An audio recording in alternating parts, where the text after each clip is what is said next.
ठीक है बच्चे लोग, तो हम लोग अभी पढ़े थे इसके पहले कि कैसे दो वेक्टर का एडिशन होता है, कितने तरह के वेक्टर होते हैं, लाइक वेक्टर, ये सब देख लिए थे। तो हम लोग देखे थे कि वेक्टर को जोड़ने का, घटाने का, गुना करने का तौर तरीका बचपन में जो करते थे वैसा नहीं है, क्योंकि इसमें डायरेक्शन भी इनबिल्ट होता है। तो इसको जोड़ने की, घटाने की और गुना करने की जो तौर तरीके हैं वो क्या है, अलग है।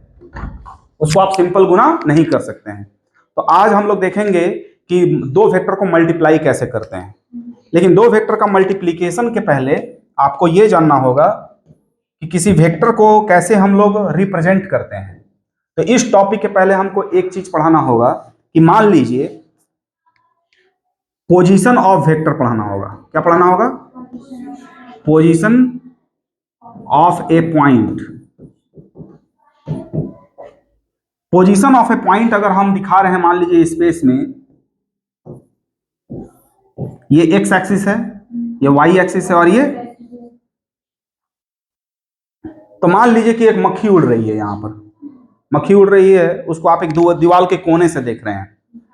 दीवार का कोना से इधर एक्स हो गया, इधर वाई हो गया, इधर जेड हो गया। तो मान लीजिए कि आपको एक्स वाई जेड एक्सिस में, स्पेस में, हवा में एक मक्खी यहां दिखाई दी। तो इसको आप कहां से देखिएगा? ओरिजिन से देखिएगा। कहां से देखिएगा?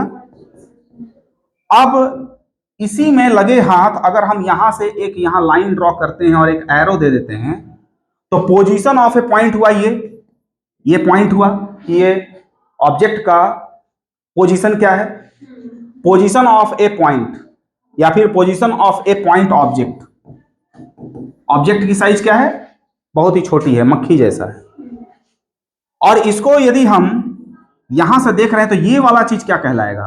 ये कहलाएगा ओपी वेक्टर। और इसको बोलते हैं हम लोग पोजीशन वेक्टर। क्या बोलते हैं? Position vector. पोजीशन वेक्टर को हमेशा कैलकुलेट या फिर मेजरमेंट कहां से किया जाता है? ओरिजिन से, क्योंकि ये हमारा स्टार्टिंग पॉइंट है, यहीं से हम हर चीज को ऑब्जर्व करेंगे भविष्य में। अगर इस पॉइंट का कोऑर्डिनेट यानी कि एक्स एक्सिस में ये कितना आगे है? ए, वाई एक्सिस में ये कितना है? बी, और जेड एक्सिस में कितना है? सी। यानी कि एक दीवार का कोना में आप बैठिए, एक घर के कोने में आप बैठिए, और घर के कोने में बैठ के अगर आप मान लीजिए कि यहां पर कोई चीज को देख रहे हैं, तो वो एक्स एक्सिस में ए आगे है, वाई एक्सिस में बी आगे है, और जेड एक्सिस में सी आगे ऊपर है। ठीक है? तो अगर हम ओपी वेक्टर को लिखना चाहें कि भाई, तो इसको हम लिखेंगे ए i cap, B j cap और सी के कैप।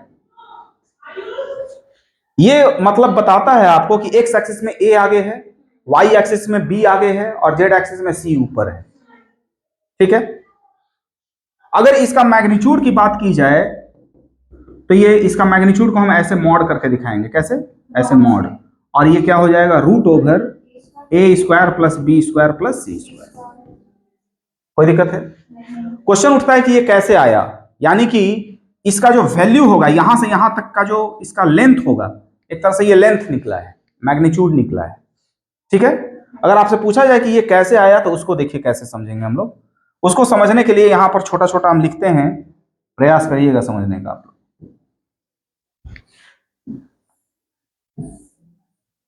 देखिए, पहले हम इस P पॉइंट को हवा में ना करके जमीन पर करते हैं। जमीन में ये X हुआ और ये Y हुआ। आप घर का जो फ्लोर है, उस जिस पर आप खड़े हैं, उसका लंबाई और चौड़ाई की तरफ देखिए एक कोने से। तो ये आपका मान लीजिए कि यहां पर आपका P डैश है और इसका कोऑर्डिनेट है A, B। ये हमारा क्या हो गया? OP vector. ये क्या हो गया? OP dash vector. OP dash vector क्या हो गया? A I cap B J cap.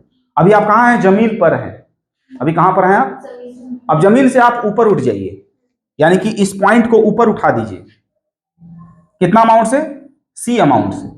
कितना अमाउंट से उठा दिए? C अमाउंट से। तो ये हमारा पॉइंट उठ के यहां आ गया। तो इसका P का कोऑर्डिनेट हो गया A, B, C। ठीक है? और आपको चाहिए क्या? आपको चाहिए ये वाला लेंथ। आपको चाहिए ये वाला लेंथ।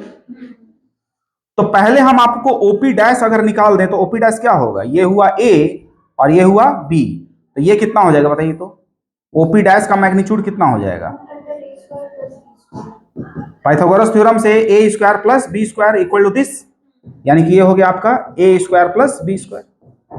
अब फिर देखिए कि ये और ये एक दूसरे पर क्या है? परपेंडिकुलर, तो ये हाइपोटेनस हो गया। तब ओपी क्या हो जाएगा?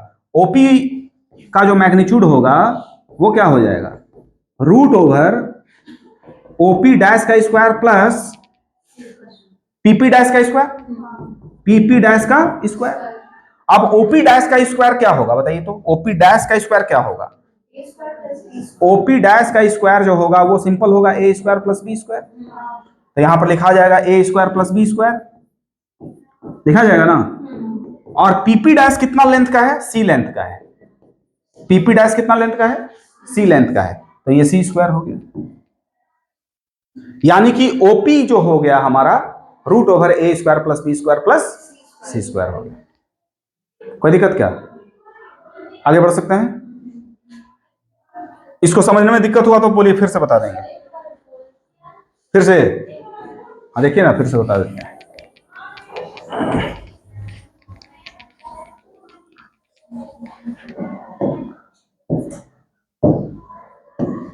देखिए ये हमारा एक्स एक्सिस हुआ है और ये वाई एक्सिस हुआ। मान लीजिए कि एक पॉइंट यहां पर है जिसका पॉइंट है पी डैश, इसका कोऑर्डिनेट है ए कॉमा बी, ठीक है। तो आप ओपी डैश क्या लिखिएगा? ओपी डैश वेक्टर क्या लिखिएगा? A i cap plus b j cap. तो चलिए ओपी डैश का लेंथ निकाल लेते हैं। तो ये हमारा कितना हो गया बताइए? तो ये कितना हो गया? ये कितना लेंथ हुआ बताइए? ए। और ये कितना लेंथ हो गया बताइए? बी। तो ये कितना हो गया बताइए? तो थोड़ा इसका मैग्नीट्यूड अगर लिखिएगा, इसका मैग्नीट्यूड अगर लिखिएगा तो वेक्टर हुआ। इसका मैग्नीट्यूड लिखिएगा तो इसको मत देखिए, आप इसको देखिए, पाइथागोरस थ्योरम लगाइए, a square plus B square equal to this. तो ये होगा कि नहीं? A square plus B square. अब जब आएगा बारी कि ओपी डैश का मैग्नीट्यूड निकालिए तो चुपचाप क्या करिएगा? ए स्क्वायर प्लस बी स्क्वायर लिख दीजिएगा। लेकिन ये हुआ है ऐसे, आपको लग रहा है कि मैग्नीट्यूड किसी वेक्टर का ये होता है, लेकिन ये हुआ है इस आइडिया से। अब भविष्य में आएगा यहां पर 2 आई कैप 5 जे कैप, तो उसका मैग्नीट्यूड क्या हो जाएगा? 2 स्क्वायर प्लस 5 स्क्वायर। लेकिन हुआ है इस आइडिया से। कोई दिक्कत? अब हम क्या करते हैं कि इस पॉइंट पी को, इसको आप कहां देखिए? जमीन पर। इसको कहां देख रहे हैं आप? जमीन पर। तो जमीन पर पॉइंट पी डैश पड़ा हुआ था, उस पी डैश को सी अमाउंट से ऊपर उठा दीजिए, एकदम परपेंडिकुलरली सीधा। तो हम उठा देते हैं, उठा दिए। कितना अमाउंट से उठा दिए? तो अब ये नीचे जमीन पर ए कॉमा बी पर था और उठ के ऊपर आ गया स्पेस में, तो अब क्या हो गया? ए कॉमा बी कॉमा सी। तो यानी कि इसका जो कोऑर्डिनेट हो गया वो क्या हो गया? ए कॉमा बी कॉमा सी। अब अगर देखा जाए तो ये वाला मेरा हो गया क्या?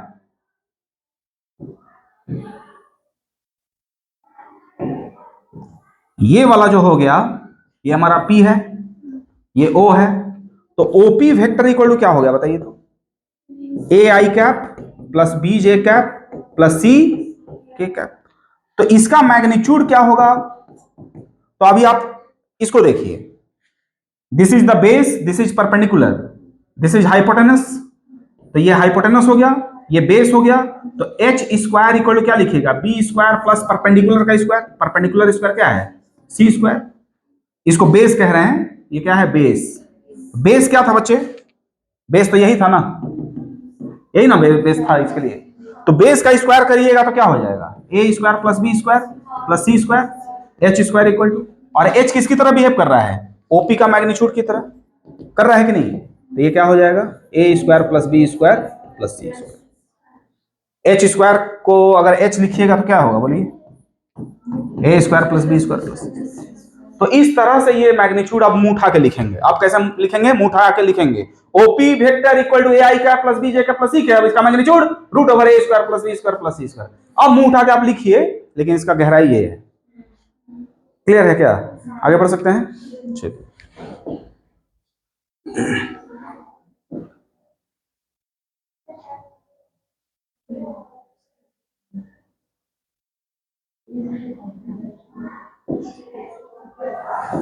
इसके बाद आप लोग का क्या क्लास है?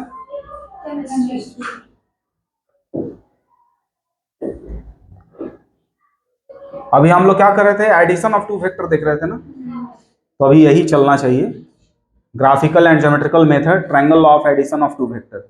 चलिए दो वेक्टर को जोड़ने का काम सीखते हैं, मल्टीप्लिकेशन नहीं आएगा, पहले अभी एडिशन पर ही काम होना चाहिए ना। तो मान लीजिए दो वेक्टर है हमारे पास। अब देखिए, मान लीजिए आपके पास एक ए वेक्टर है और एक बी वेक्टर है। तो ये ए वेक्टर है और बी वेक्टर है, तो किस तरह से, मान लीजिए कि हम इस तरह से किए, ये एक ए वेक्टर है, एक हम ऐसे किए बी वेक्टर है, ये दोनों वेक्टर को क्या करना है, जोड़ना है। तो triangle law of vector addition क्या कहता है कि एक का हेड को दूसरे के टेल से क्या कर दीजिए, एक वेक्टर का हेड को दूसरे वेक्टर के टेल से मिला दीजिए बिना डायरेक्शन को डिस्टर्ब किए। तो क्या करेंगे, ये ऐसे गया और ये ऐसे, ये ए हो गया और ये बी हो गया। अब जो रिमेनिंग टेल और हेड बचते हैं, ए का टेल बच गया स्वतंत्र और बी का हेड बच गया स्वतंत्र, उसको आप ज्वाइन कराइए। This will be your resultant vector, यानी कि आर वेक्टर। तो आर वेक्टर इक्वल क्या हो जाएगा, आर वेक्टर इक्वल हो जाएगा ए प्लस बी वेक्टर।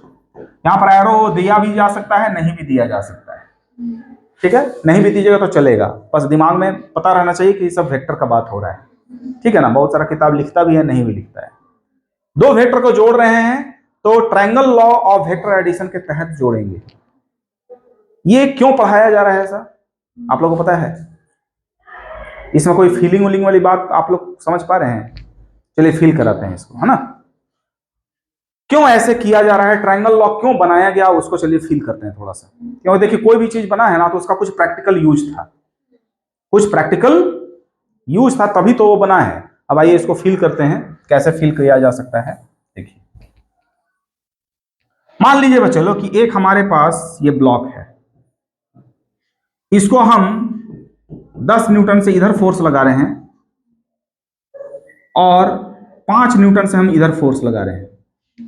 आपका दिल और दिमाग क्या कहता है, ये ब्लॉक किधर जाए? ये टेबल है, आपका घर का जो बेड है, बेड पर जो आप लोग बैठते हैं, वो बेड पर ये ब्लॉक पड़ा था, आप खींच रहे हैं इसको ऐसे, आपका भाई खींच रहा है आप ऐसे, तो आपका दिल दिमाग क्या कहता है, ये किधर जाएगा ब्लॉक? आप अपना देखिए, फिजिक्स में बहुत सारी घटनाएं होती हैं एक साथ, और उन सभी घटनाओं का जो आउटपुट आता है वो भी एक साथ आता है, लेकिन सभी घटनाओं को आप अलग अलग सेपरेट करके आप चीजों को समझ सकते हैं, ठीक है। अगर हारमोनियम बज रहा है और गिटार बज रहा है, तो दोनों अपना अलग अलग काम कर रहा है, तब एक नया म्यूजिक तैयार हो रहा है। आप गिटार वाले को बोले चुप, तो आप हारमोनियम आवाज सुन लीजिएगा बढ़िया से, ए हारमोनियम चुप, तो गिटार वाला का खूब बढ़िया से सुन लीजिएगा। दोनों मिक्स तो रिजल्टेंट सुनिएगा, है ना, तो वो अलग साउंड आएगा। इसी तरह से फिजिक्स में बहुत सारी घटनाएं हो रही हैं। एक आपका आप हैं खींच रहे हैं 10 न्यूटन से, भाई आप अपना काम करिए ना, आप 10 न्यूटन से खींचते तो किधर जाता, इधर जाता। तो ये ब्लॉक बेचारा कहेगा मेरे पर 10 न्यूटन इधर कोई लगाया, मैं इधर जाऊंगा। 5 न्यूटन से आपका भाई भी लगाया है, तो कहेगा मेरे पर 5 न्यूटन इधर भी लगाया, मैं इधर भी जाऊंगा। तो अगर कोई इधर भी जाएगा इधर भी जाएगा, तो किधर जाएगा मेरे भाई? तो मान लीजिए कि 1 सेकंड के बाद ये 1 सेकंड के बाद ये यहां आना चाहा था, अगर 5 न्यूटन नहीं था तो, और अगर 10 न्यूटन नहीं था तो ये 5 न्यूटन से यहां पर आना चाहा था 1 सेकंड के बाद, यानी कि ये कहीं ना कहीं यहां पर आया होगा। नहीं समझते आप लोग? इस तरह से फील करना है फिजिक्स को। एक बार आपको फील करने का आइडिया डेवलप हो गया ना, तो आपको फिजिक्स आसान लगने लगेगा। इसी तरह से केमिस्ट्री भी है, इसी तरह बायो तो चलिए एकदम प्रैक्टिकली है, वो तो फीलिंग ही फीलिंग है। ये सब में फीलिंग थोड़ा कम आता है, केमिस्ट्री में और कम फीलिंग आता है। चलिए, तो ये अपना काम किया तो ये आगे बढ़ा, ये अपना काम किया तो ये इधर आगे बढ़ा।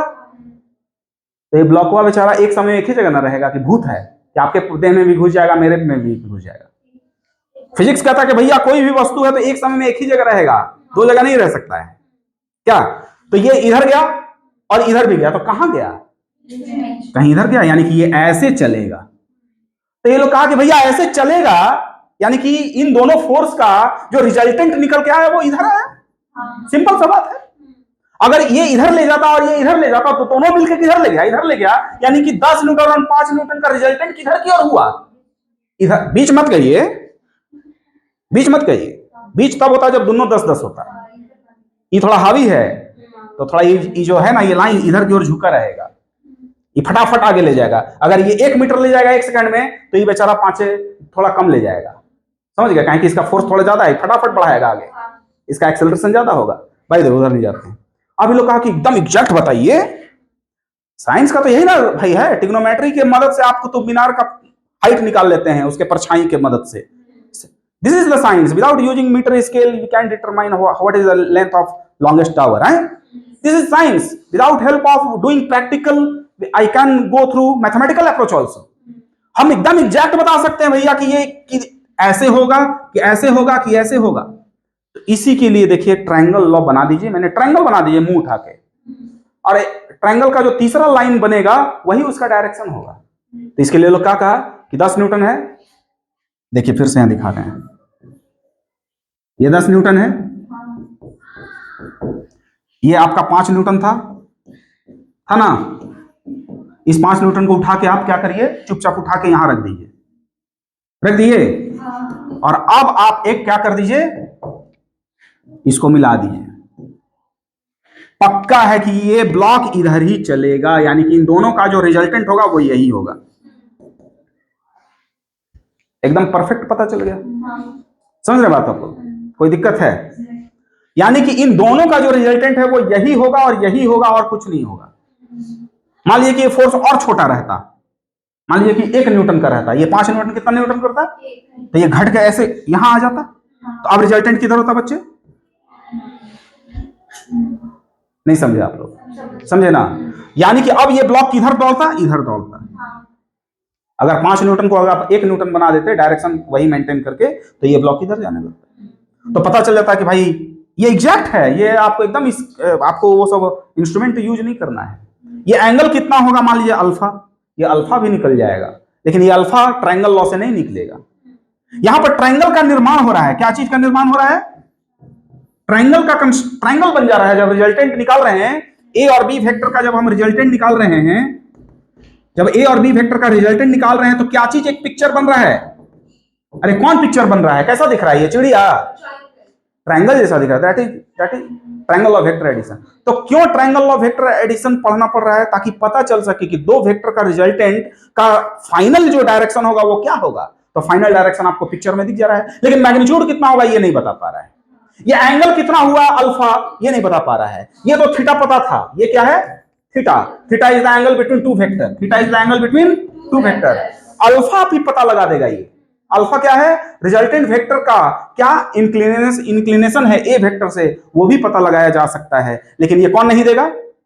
ट्रायंगल बेचारा ट्रायंगल का नियम नहीं दे पाएगा। ट्रायंगल सिर्फ इतना बता सकता है कि किस डायरेक्शन में जाएगा, और resultant vector A plus B हो गया मुंह उठा के, इससे ज्यादा नहीं। ए प्लस बी वेक्टर के रूप में लिखा हुआ है, मैग्नीट्यूड थोड़ी है। अब इसका मैग्नीट्यूड क्या होगा, इसको जानने के लिए किसका आविष्कार हुआ? पैरेललोग्राम। तो आइए पैरेललोग्राम पढ़ते हैं, इसमें कुछ छूट नहीं ना रहे। ट्रायंगल ऑफ वेक्टर एडिशन हो गया, पैरेललोग्राम। पैरेललोग्राम कहता है कि मैं मैग्नीट्यूड दे देता हूं कि भैया तुम 10 न्यूटन और 5 न्यूटन लगाए हो, क्या किए हो?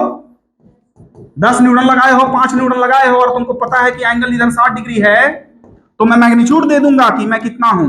तो मैं हूं 10 square plus 5 square plus 2 into 10 into 5, और कॉस 60 डिग्री। कॉस 60 डिग्री कितना होता है? जोर से बोलिए, एकदम तेजी से आवाज आना चाहिए, है ना। 2 से 2 कट गया, 10 दहा 100, 5 25 और 10 5 50, 175 न्यूटन, रूट अंडर 175 न्यूटन। क्या समझ रहे हैं आप लोग? तो इन दोनों 10 न्यूटन और 5 न्यूटन का जो रिजल्टेंट होगा वो रूट अंडर 175 न्यूटन होगा। 10 और 5 को जोड़िएगा तो कितना होगा? 15। क्या ये 225 है? इसका वैल्यू यानी कि सॉल्व होके आएगा 15 से कम। इसका ये रूट अंडर 175 न्यूटन, जब 15 का स्क्वायर करिएगा तब ना 225 होगा। ये तो 175 है, तो 175 का जो रूट आएगा वो 15 से थोड़ा कम ही आएगा। इसे फील करिए कि दो वेक्टर को आप आलू प्याज की तरह नहीं जोड़ सकते हैं। 4 गो लड्डू और 5 गो लड्डू, के गो लड्डू? 9 गो laddoo. 10 newton, 5 newton, 15 newton. Vector quantity भैया ये डिपेंड करता है थीटा पर। किस पर डिपेंड करता है? थीटा पर। अरे बात समझ में, जो रिजल्टेंट आएगा वो दोनों के इंडिविजुअल सम के बराबर नहीं होगा। एक ही शर्त है होने का, 10 और 5 15 न्यूटन भी होगा जब ये थीटा 0 डिग्री हो जाए, यानी कि दोनों लोग मिलके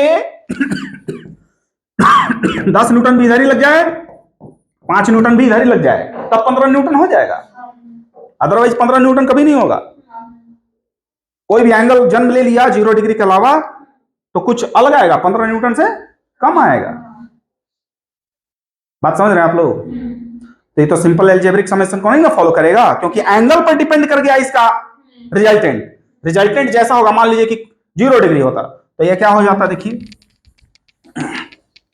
r equal to A square plus B square plus 2ab हो जाता, क्योंकि cos 0 डिग्री का वैल्यू क्या होता है 1, cos 0 डिग्री यानी थीटा 0 हो गया, यानी कि 5 भी इधर ही है।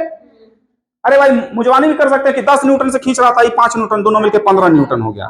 मैथमेटिकली भी बोलता है कि ये हो गया 2ab, और इस तरह से ये क्या आ गया a square plus B square plus 2ab, तो ये a प्लस बी का होल स्क्वायर किसका बज रहा है?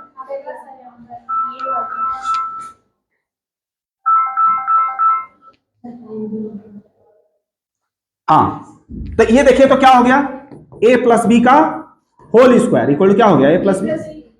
ठीक है, आज के लिए तय रहने देते हैं, ठीक है, नेक्स्ट क्लास इसको अच्छा से करेंगे, पैरेललोग्राम करेंगे। तुरंत खत्म करते हैं अगले क्लास में पूरा थ्योरी और पीवाईक्यू शुरू करते हैं। देखिए अभी से भी आप लोग के पास अभी कितना महीना है बताइए, नवंबर महीना, नवंबर आपका कितना है 23, दिसंबर आ गया ना, 3 दिसंबर है आज, पूरा दिसंबर है, जनवरी फरवरी मार्च अप्रैल, 5 महीना में तो आदमी नीट का तैयारी जबरदस्त कर सकता है अगर पास आउट का बच्चा है तो, बस ठान लेके हमको करना है, ठीक है। 5 महीना बहुत होता है, आराम से नीट की तैयारी हो जाएगी। आईआईटी वालों लोग के लिए लगभग 4 महीना है, सेकेंड राउंड होगा ना अप्रैल में, आप लोग चाहें अभी से तो क्या नहीं कर सकते हैं, अभी ही तो रियल पढ़ाई होता है, साल भर आप पढ़े कि नहीं पढ़े, लास्ट का 3-4 महीना पढ़ लिए अगर अच्छा तो सब कुछ ठीक हो जाएगा। एकदम फाइनल टच दीजिए, और जो पढ़िए ये सोच के पढ़िए कि ये आज फाइनल मेरा टच है, अब इसके बाद मैं कभी नहीं भूलूंगी। एगो मेरा दोस्त था, पढ़ता था, जो पेज पढ़ लेता था किताब का, वो पेज को फाड़ के फेंक देता था, बोलता पढ़ लिए तो मेरे दिमाग में हो गया, अब कभी नहीं भूलना है, तो इसको फेंको। तो ये पढ़ता था किताब का, किताब का पेज पढ़ लेगा, आप बोलेगा ये पढ़ लिए, ये दिमाग में घुस गया है, ये मेरा अपना हो गया है, अब हम इसको कभी नहीं पढ़ेंगे, तथास्तु। अब फाड़ के कहता था, ऐसे फेंक देता था, सच्ची कह रहे हैं, कहता आप पढ़ लिए, दिमाग में कर लिए, रिवीजन करते रहेंगे मन में ही, अब कभी नहीं देखेंगे इसको। तो आज से आप लोग इस तरह से पढ़िए कि भाई आज जो मैं पढ़ रही हूं मैं अच्छे से पढ़ ली हूं या पढ़ लिया हूं, आज के बाद मैं भूलूंगा, रिवीजन करूंगा, लेकिन अब कंफ्यूज नहीं होऊंगा। आज के बाद कलम चलाइए न्यूमेरिकल बनाने के लिए, ये बहुत बड़ा बीमारी है, हमको आज भी ये बीमारी है। हम कैलकुलेशन करते हैं ना तो हमको मन में हमेशा लगे रहता है कि कहीं गलती की होंगे, कैलकुलेशन, कॉन्सेप्ट नहीं, कॉन्सेप्ट तो हम लिखते हैं सोच के, एकदम लिख दिए वो आखिरी वर्ड है, लेकिन कैलकुलेशन गुना भागा जैसे आता है ना, हम थोड़ा हड़बड़ा जाते हैं, तो हमको ऐसा लगता है कि पक्का कुछ गलती किए होंगे, ठीक है, एक मन में हमको ना बैठ गया है ऐसा, ठीक है, इसलिए कैलकुलेशन पार्ट हम आप ही लोग पर छोड़ देते हैं। तो ये ऐसा टाइप का कि हम बना रहे हैं, गलत भी होगा शायद, ऐसा नहीं होना चाहिए। यही तो एग्जाम हॉल में ना, अगर अभी 10% हो रहा है क्लासरूम में, तो एग्जाम हॉल में ये 90% हो जाता है कि आप लिख रहे हैं कुछ और मन में ये भी सोच रहे हैं हम गलती लिख रहे हैं क्या। ये अगर हो रहा है ना बच्चे, तो आप हमसे मिलिए पर्सनली, इसको एकदम दूर कर दिया जाएगा। आज के बाद आप कॉन्सेप्ट लिखिए, क्वेश्चन बनाते समय तो सोच के लिखिए कि मैं जो लिख रही हूं ये मैं लिख रही हूं, मेरे हाथ से लिखा गया ये वर्ड है और यही सही है, बाकी सब गलत है। इसलिए एकदम क्रिस्टल क्लियर पढ़िए, कोई डाउट में मत रहिए, कॉन्सेप्ट वाइज। ठीक है, मिलते हैं।